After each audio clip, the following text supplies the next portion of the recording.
Appreciable ہے کہ government نے کام کیا، لیکن انڈر 5 مورٹیلٹی تو کنٹرول میں تھوڑا بہت آتی ہے جو بچے ہیں، لیکن 1 سال کی عمر تک پہنچنے سے پہلے انفینٹ مورٹیلٹی ابھی بھی بہت زیادہ ہے. دیکھنا یہ پڑے گا کہ کہاں پہ ہم فیل ہو رہے ہیں اور کہاں پہ ہم کچھ بہتر کر سکے ہیں، لیکن 1 اسٹیپ فارورڈ 2 اسٹیپ بیک، اس معاملے سے اب نکلنے کی ضرورت ہے. جب ہم صحت کی بات کرتے ہیں تو نیوٹریشن کی بات کرتے ہیں، پور ڈائٹ کنڈیشنز اینڈ وہ تمام مسائل جو ہیں وہ ہمارے پاس یہاں پہ آ رہے ہیں. اور جب آپ نے ماں کی بات کی تو وہ بھی کہیں نہ کہیں کنیکٹڈ ہے 5 ایئرس سے نیچے بچوں کی صحت کے حوالے سے.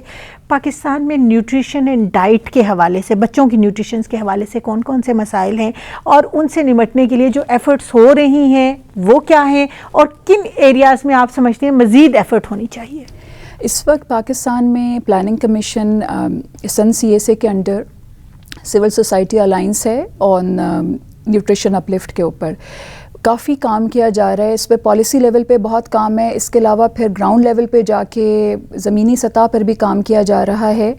اور کافی، کیونکہ اسپارک خود بھی اس نیٹ ورک کا حصہ ہے سن CSA کا، اس کو جو لیڈ کر رہی ہے وہ ایک بین الاقوامی ادارہ ہے نیوٹریشن انٹرنیشنل. اور اگر آج کی میں بات کروں تو 1 اگست سے لے کے 7 اگست تک بریسٹ فیڈنگ ویک منایا جاتا ہے پوری دنیا میں.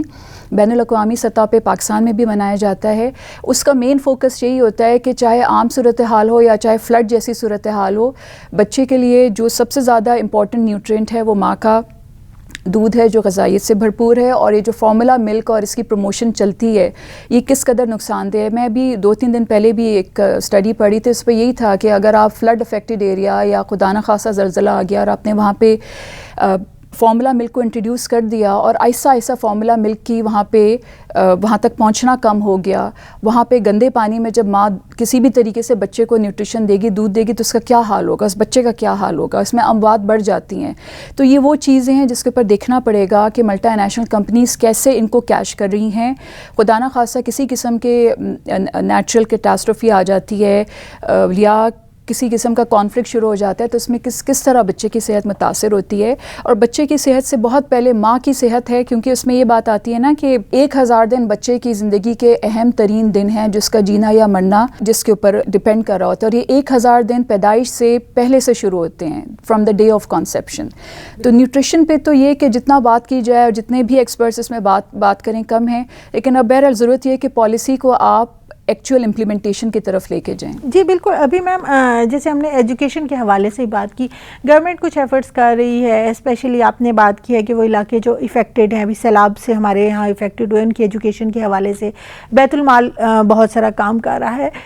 اور ہم لوگوں نے دیکھا کہ سویٹ ہوم کا بھی ایک کانسیپٹ کیا گیا بچوں کو سیکیور کرنے کے حوالے سے. یہ initiative public and private sector دونوں مل کے اگر چلائیں تو وہ کتنے زیادہ افیکٹو ہو سکیں گے، اور چائلڈ رائٹ کو سیکیور کرنے میں پبلک پرائیویٹ سیکٹر کی پارٹنرشپ کتنی ضرورت ہوگی؟ دیکھیں، ایجوکیشن میں تو پبلک پرائیویٹ سیکٹر کا ہم نے دیکھا ہے کہ رول ہے.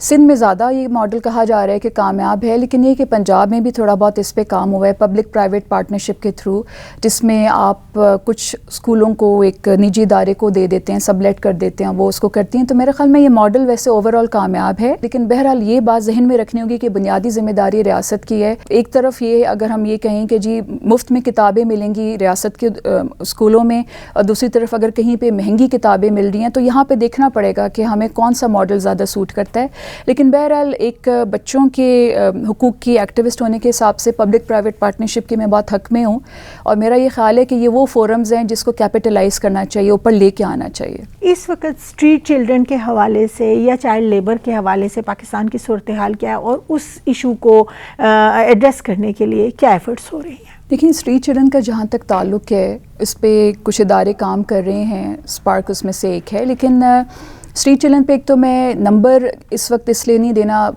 دے سکتی کہ اس کے اوپر جب تک گورنمنٹ کی طرف سے ایک ڈکلیئرڈ نمبر نہیں آتا، اس پہ کسی بھی قسم کی کیا اثر آئی یا کوئی ایسٹیمیٹڈ نمبر دینا سمجھداری نہیں ہے. اور جو بچے چائلڈ بیگنگ میں ہیں وہ تو آف کورس وہ انٹرنیشنل ریکٹس کے ساتھ کام کرتے ہیں یا وہ تو پورا ایک مافیا ہے، لیکن وہ بچہ جو اسٹریٹ پر ہے وہ کتنا ولنریبل ہے. اور ہمیں یہ بھی دیکھنا ہوگا کہ پاکستان میں 45% کے قریب آپ کی ٹوٹل آبادی کا حصہ بچوں پہ مشتمل ہے. اور آپ کو یہ دیکھنا ہوگا کہ یہ بچہ جب یوتھ میں جاتا ہے اور وہ اسٹریٹ کو ایکسپوز ہو چکا ہے تو وہ کتنا خطرناک ہے کہ وہ بچہ کل کو ڈیلنکوینٹ بن سکتا ہے. جب یہ بچہ بڑا ہوگا 18 سال تک کی عمر تک پہنچ کے بڑا ہوتا ہے, یوتھ کی ایج میں داخل ہوتا ہے, تو وہ پھر یوتھ ڈیلنکوینٹ کہلاتا ہے. تو بہت سارے فیکٹرز ہیں جس میں یہ دیکھنا پڑے گا کہ اسٹریٹ چائلڈ کو ہم کس طرح واپس لائیں اسکولوں تک. اور مقصد صرف اسکول میں داخلہ نہیں ہے, مقصد یہ بھی ہے کہ وہ ریٹین رہے, وہ وہاں پہ تعلیم حاصل کرے. اس کے لیے بہت سارے فیکٹرز ہیں, جو کہ پاورٹی ہے, ماں باپ میں طلاقیں ہو رہی ہیں اور اس کی وجہ سے ایک ہائی نمبر بچوں کا سفر کرتا ہے. اس میں وہ بچے جو غریب گھروں کے ہیں وہ گھروں سے بھاگ جاتے ہیں, یا سوتیلے ماں یا باپ کے تشدد پر, یا بہت ہی نان کنڈیوسو گھر کا ماحول ہے اس کی وجہ سے. تو بہت سارے فیکٹرز ہیں جس کو ذہن میں رکھنا ہے, اور یہ پھر دیکھنا ہے کہ ان بچوں کے لیے کیا پالیسی کی جائے. ابھی ریسنٹ ایک آدھ, کیونکہ اسپارک ایک آدھ کمیٹیز کا ممبر ہے, اس کے اوپر سیریس ایفرٹ ہو رہی ہے, لیکن اب تھوڑا یہ ہے کہ جب تک ہمارے پاس نمبر نہیں آئے گا تو پالیسی مرتب کرنے میں دشواری کا سامنا ہوگا. بالکل. اچھا میم, ہم بچوں کی جسمانی صحت کی تو بات کر رہے ہیں, بچوں کی ذہنی صحت, بچوں کی سائیکلوجیکل ہیلتھ پہ پاکستان جیسے ملک میں کتنا فوکس کیا جا رہا ہے. اینڈ اسپیشلی میں آپ سے ایک یہاں پہ چاہوں گی کہ بہت سارے بچے اب ہمارے یہاں کرائمز میں جو انوالوڈ ہیں, جیلوں میں جو ہمارے بچے ہیں, ان کی ریہیبلیٹیشن, ان کی سائیکلوجیکل ہیلتھ کے اوپر پاکستان میں سرکاری سطح پر بھی, این جی اوز کی سطح پر بھی کتنا کام ہو رہا ہے, اور یہ کام کتنی اہمیت کا حامل ہے؟ دیکھیں, MHPSS جو ہے نا, mental health and psycho social support, نفسیاتی طور پہ آپ نے کسی کو اپلفٹ کرنا ہے, آپ نے اس کو نفسیاتی طور پہ کوئی نفسیاتی امداد دینی ہے, جو بھی بہتر اردو کی یا دوسری زبانوں میں ٹرمینالوجیز ہیں, اس کے اوپر کام ہو رہا ہے. اس امر کی اب اشد ضرورت ہے کہ ہم لوگوں کو پاگل قرار دے کے سائیڈ لائن نہ کریں, بلکہ اس بات کو ہم مانیں کہ مینٹل ہیلتھ ایک بڑا کروشل ایشو ہے, چاہے ماں ہے, چاہے بچہ ہے, چاہے مرد ہے, چاہے کوئی بھی ہے. تو اس بات کی اب سخت ضرورت ہے کہ ہم MHPSS کے اوپر فوکس کریں. سیلاب کے بعد MHPSS کے اوپر فوکس کیا گیا اور بچے جو کہ ٹراما کا شکار تھے ان کے ساتھ کام کیا گیا, لیکن میرے خیال میں ہم صرف بچوں پہ یا ایک سرٹن پاپولیشن پہ فوکس نہ رہیں, ہمیں اپنے فوکس کو بڑھا کے لے کے جانا ہے. ہمارے یہاں سرکاری ہسپتالوں میں بہرحال یہ اپریشیبل ہے کہ وارڈز ہیں, لیکن پھر ایک وہی بات ہے کہ اسٹگما آتا ہے کہ اگر آپ وارڈ میں داخل ہو گئے تو لوگ کہیں گے یہ تو ذہنی طور پہ پاگل ہے. پاگل پن والی یہ جو الفاظ ہے, ایک تو ان کا استعمال بڑا نامناسب ہے, اس کے استعمال میں بہتری لانے کی ضرورت ہے, مطلب بہتر ورڈز کے ساتھ آپ آئیں. اور دوسرا یہ بھی ہے کہ آپ اس میں اویئرنیس پیدا کریں کہ نفسیاتی عوامل کو علاج کی ضرورت ہے. اور آخر میں جو بچوں کی آپ نے بات کی, جو جیلوں میں ہیں, NGOs کام کرتی ہیں جیلوں میں بھی بچوں کی ذہنی صحت کو لے کر, وہ بچے جو کسی بھی حوالے سے کسی کمی کا شکار ہیں, ہماری نارمل سوسائٹی میں, اسکولوں میں بھی ہم دیکھ رہے ہیں کہ ذہنی سطح کچھ بچوں کی کم بھی ہوتی ہے. ذہنی حوالوں سے بچوں کو ایک ایڈ پرووائڈ کرنا کتنا ضروری ہو سکتا ہے انہیں ایک اچھا شہری بنانے کے لیے؟ لیکن جو بچے سلو لرنر ہیں, ایسے بچے بلی کا شکار ہوتے ہیں. اساتذہ کے ہاتھوں بھی, ساتھ میں دوسرے اسٹوڈنٹس کے ہاتھوں بھی, ایون پرنسپلز بھی اس میں انوالو ہو سکتے ہیں. سلو لرنرز کے لیے ایجوکیشن پروگرامز الگ سے مرتب کیے جاتے ہیں, ان کے لیے خاص ٹیچرز کی ضرورت ہے, اور ٹیچرز کو بتانے کی ضرورت ہے کہ اگر آپ ذہنی طور پہ کم ہیں یا کمزور ہیں تو ایک قطعاً اسٹگما نہیں ہے کہ آپ بچے کو اس پہ تضحیک کا نشانہ بنائیں. سلو لرنرز کے لیے الگ پروگرامز کی ضرورت ہے ہمیں. اور پھر دوسری بات ہے, ہمارے پاس اتنا ٹرینڈ ٹیچنگ سٹاف نہیں اویلیبل ہے جو ان بچوں کی ضروریات کو پوری کرے. پھر وہ بچے آتے ہیں جو کہ اسپیشل چائلڈ ہیں. فار ایگزامپل وہ جس طرح وہ بچے جو کہ ذہنی طور پہ بالکل کسی قسم کی اپنے آپ کو معذوری کا شکار, ذہنی معذوری کا شکار ہیں, بالکل ان کے لیے اسپیشل الگ سے اسکول ہیں. اسلام آباد میں تو موجود ہے, میرے علم میں ہیں, مطلب ان کو ٹرین کیا جاتا ہے. ادارے ہیں جو کہ حکومت کے انڈر چل رہے ہیں, سرکار کے انڈر. لیکن آپ یہ دیکھیں کہ جو دیہاتی علاقے ہیں اس میں سہولتیں موجود نہیں ہیں. دیہی علاقوں میں یہ سہولتیں وہاں لے کے جانے کی ضرورت ہے, کیونکہ پڑھے لکھے ماں باپ کے لیے یہاں تو تھوڑی بہت آپشن ہے, بٹ دیہات میں قطعاً کوئی آپشن نہیں ہے. میم, ابھی تک ہم رائٹس سے بات کر رہے ہیں. وائلیشن اگینسٹ دا رائٹس ہمارے یہاں پہ سوسائٹی میں موجود ہے, پوری دنیا میں موجود ہوتی ہے. ان وائلیشنس کو ایڈریس کرنے کے لیے کن کن لیولز پہ کام کیا جا سکتا ہے؟ ہم دیکھتے ہیں, ہم میں سے ہر شخص دیکھتا ہے کہ ہر ہوٹل پہ ایک چھوٹو موجود ہے, ہر ٹائر شاپ پہ ایک چھوٹو موجود ہے, لیکن کیا ہم اس کے اگینسٹ کہیں کمپلین کر سکتے ہیں؟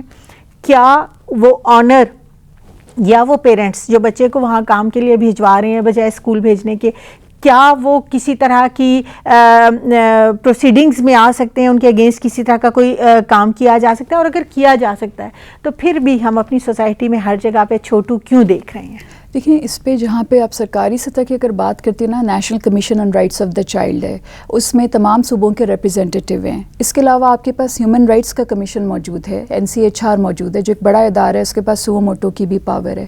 اس کے علاوہ اگر آپ سسٹمز کی بات کریں تو وہ پالیسی سسٹم کچھ حد تک بنے ہوئے ہیں، ان پلیس کتنا ہے یہ دیکھنے کی ضرورت ہے. اگر میں اسلام آباد کی بات کروں تو چائلڈ پروٹیکشن انسٹیٹیوٹ ہے جہاں پہ نگلیکٹڈ بچے ریفر کیے جاتے ہیں. اس وقت اس کو H8 میں انہوں نے رکھا ہوا ہے اس ادارے کو، اور اس میں امپروومنٹ لانے کی بھی کوشش کی جا رہی ہے کیونکہ ادارہ بھی بالکل نیسنٹ پہ، بالکل کہتے ہیں نا بالکل ایک طفل کی طرح اس کو بڑھانے کی، اس کو پروموٹ کرنے کی ضرورت ہے. اس کے لیے ڈیڈیکیٹڈ سٹاف بھی الحمدللہ موجود ہے. لیکن یہ کہ اوور آل اگر ہم دیکھا جائیں کہ ہر جگہ پہ ایک چھوٹو کیوں موجود ہے. ایک محتاط اندازے کے حساب سے خالی اسلام آباد میں ہر 4 گھروں میں سے ایک گھر میں بچہ مزدور موجود ہے، جس کو ہم آسان زبان میں گھریلو بچہ مزدوری یا چائلڈ ڈومیسٹک لیبر کہتے ہیں. حقوق کی بات کرنا بہت آگے کی بات ہے، اور چند پیسوں کے لیے ماں باپ نے غربت کے ہاتھوں مجبور ہو کے اس کو کہیں پہ کام پہ رکھ دیا ہے. وہاں پہ امپلائر اس کے ساتھ کیسا سلوک کرے گا؟ یہ بات مار پیٹ تک نہیں ختم ہوتی، یہ بات جسمانی استحصال اور بلکہ اس میں سیکشل ابیوز انوالو ہوتا ہے وہاں تک آتی ہے، جس میں کافی دفعہ بچے بتا بھی نہیں سکتے کہ ہمارے ساتھ ہو کیا رہے. کئی ایشوز ہیں جن کے اوپر بات نہیں کی جاتی ہے، یا کی جاتی ہے تو بہت ڈھکے چھپے طریقے سے کی جاتی ہے، جس کی وجہ سے مسائل حل نہیں ہوتے. میم جاتے جاتے صرف ہمیں یہ بتائیں کہ اگر ان تمام کا کوئی ایک حل آپ کے ذہن میں ہو تو آپ کیا سمجھتی ہیں کہ کون سی ایسا کوئی 1-2 سٹیپس ہیں جن کو لے کے ہم چائلڈ رائٹ کی سچویشن کو پاکستان میں بہتر کر سکیں گے؟ لیکن چائلڈ رائٹس کی سچویشن کے لیے اگر حکومتی سطح پہ دیکھیں تو بجٹ مختص ہوتا ہے، لیکن بجٹ استعمال نہیں ہونے پاتا، بجٹ لیپس ہو جاتا ہے. اور ایجوکیشن بجٹ کو بڑھانے کے ساتھ ساتھ انفراسٹرکچر پہ کام کرنے کی ضرورت ہے. اور جن عوامل کی وجہ سے بچے ڈراپ آؤٹ ہو رہے ہیں اس میں سوسائٹی کا بھی رول آتا ہے، اور اس میں آپ کی حکومت کا بھی رول آتا ہے. اس کے علاوہ اس کا کیونکہ کوئی بینڈ ایڈ سولوشن ہے نہیں، اس کو بہت وقت لگے گا صحیح کرنے میں، لیکن میرے خیال میں ہم چھوٹے چھوٹے اگر سٹیپ لیتے ہیں تو ہم بہتری کی طرف جائیں گے. اور آخر میں یہی ہے کہ سوسائٹی بھی بچوں کی ذمہ دار ہے. انگریزی میں کہتے ہیں، یہ افریقن پروورب ہے، it takes a village to raise a child. Society equally ذمہ دار ہے. اگر آپ کے ساتھ والے گھر میں بچے پہ تشدد ہے اور آپ خوف کے مارے رپورٹ نہیں کریں تو پھر اس پہ آپ کے اوپر بھی ذمہ داری ہے کہ آپ کا ضمیر کیا کر رہا تھا. بہت شکریہ میم ہمارے پروگرام میں وقت دینے کے لیے. بچے ہم سب کی ذمہ داری ہیں، ہم سب تمام تر ذمہ داری کسی حکومت پہ، کسی ادارے پہ یا کسی دوسرے پہ ڈال کے خود بری ذمہ نہیں ہو سکتے. کسی بھی حوالے سے جب ہم بات کریں گے تو حالات تب تک بہتر نہیں ہو سکتے، امپروومنٹ تب تک نہیں آ سکتی جب تک ہم میں سے ہر فرد آگے بڑھ کر اپنا کردار ادا نہیں کرے گا. ہمیں ذمہ دار شہری ہونے کا، ہمیں ذمہ دار فرد ہونے کا اپنا حصہ اپنی سوسائٹی کی طرف ضرور ادا کرنا ہوگا، تبھی ہماری سوسائٹی میں بہتری آئے گی. آج کے پروگرام سے اتنا ہی. انشاءاللہ اگلے پروگرام میں کسی اور موضوع کے ساتھ آپ کی خدمت میں حاضر ہوں گے. تب تک کے لیے اجازت دیجیے. پاکستان زندہ باد.